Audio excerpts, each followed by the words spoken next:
সঁচাকে এটা কথা কৈছো, যদি উজনি অসমত তিনি গগৈ একলগ হয় অসমৰ ৰাজনীতিত এটা মেজিক সৃষ্টি হৈ যাব। মিৰাকল বুলি যাক কয়। অসমৰ ৰাজনীতিত অকল ধুমুহা নহয়, অসমৰ ৰাজনীতিত কি বুলি কয় যাদু এটা তৈয়াৰ হৈ যাব, যিটো যাদুৱে সম্পূৰ্ণৰূপে বিজেপিক একদম ধুলি কৰি লৈ যাব। আৰু তাৰ কাৰণে প্ৰথম লাগিব আমাৰ বিৰোধী ঐক্য মঞ্চটো ঐক্যবদ্ধ হোৱা। কংগ্ৰেছ, ৰাইজৰ দল আৰু অসম জাতীয় পৰিষদ যেতিয়াই একলগ হ'ব তেতিয়া গৌৰৱ গগৈ, অখিল গগৈ আৰু লুৰিণজ্যোতি গগৈ আমি একলগ হৈ যাম।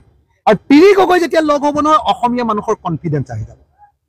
মই একদম খাটাংকে আপোনালোকক কৈ দিছো, অসমৰ সকলো শ্ৰেণীৰ মানুহ আজি বিজেপি বিৰোধী নহয়। কিয় যদি এক হলে চুমানি আহিব, কি কয় চুনামি, যদি এক যদি হয় তাহলে হবতো লাগে না, নহয় কিয় তেওঁলোকে সেইটো পেপাৰক কিয় ক'ব লাগে? তিনিজনে বহি এক জেগাত ভাত পানী খাই দিলেইতো এক হৈ গ'ল,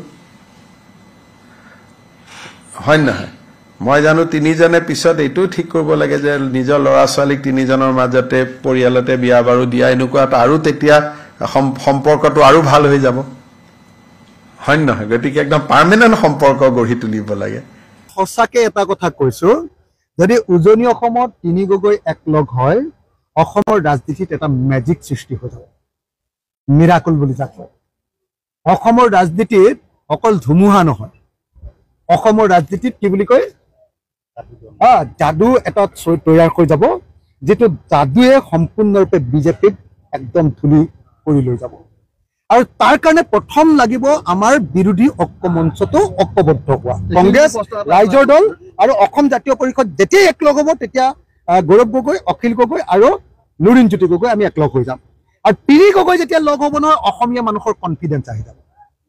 মই একদম খাটাংকে আপোনালোকক কৈ দিছো, অসমৰ সকলো শ্ৰেণীৰ মানুহ আজি বিজেপি বিৰোধী নহয়। কিয় যদি এক হলে চুমানি আহিব, কি কয় চুনামি, যদি এক যদি হয় তাহলে হবতো লাগে না, নহয় কিয় তেওঁলোকে সেইটো পেপাৰক কিয় ক'ব লাগে? তিনিজনে বহি এক জেগাত ভাত পানী খাই দিলেইতো এক হৈ গ'ল,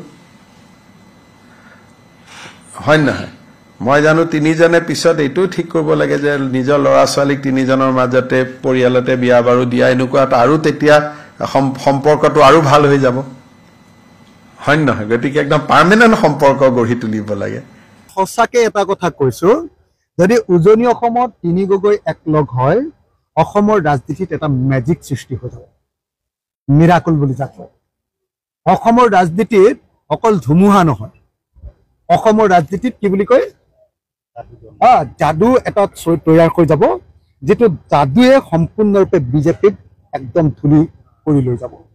আৰু তাৰ কাৰণে প্ৰথম লাগিব আমাৰ বিৰোধী ঐক্য মঞ্চটো ঐক্যবদ্ধ হোৱা। কংগ্ৰেছ, ৰাইজৰ দল আৰু অসম জাতীয় পৰিষদ যেতিয়াই একলগ হ'ব তেতিয়া গৌৰৱ গগৈ, অখিল গগৈ আৰু লুৰিণজ্যোতি গগৈ আমি একলগ হৈ যাম। আৰু পিৰি গগৈ যেতিয়া লগ হ'ব নহয় অসমীয়া মানুহৰ কনফিডেন্স আহি যাব। মই একদম খাটাংকে আপোনালোকক কৈ দিছো, অসমৰ সকলো শ্ৰেণীৰ মানুহ আজি বিজেপি বিৰোধী নহয়। কিয় যদি এক হলে চুমানি আহিব, কি কয় চুনামি, যদি এক যদি হয় তাহলে হবতো লাগে না, নহয় কিয় তেওঁলোকে সেইটো পেপাৰক কিয় ক'ব লাগে? তিনিজনে বহি এক জেগাত ভাত পানী খাই দিলেইতো এক হৈ গ'ল, হয় নহয়? মই জানো তিনিজনে পিছত এইটোও ঠিক কৰিব লাগে যে নিজৰ ল'ৰা ছোৱালীক তিনিজনৰ মাজতে পৰিয়ালতে বিয়া বাৰু দিয়া, এনেকুৱাত আৰু তেতিয়া সম্পৰ্কটো আৰু ভাল হৈ যাব, হয় নহয়? গতিকে একদম পাৰ্মানেণ্ট সম্পৰ্ক গঢ়ি তুলিব লাগে।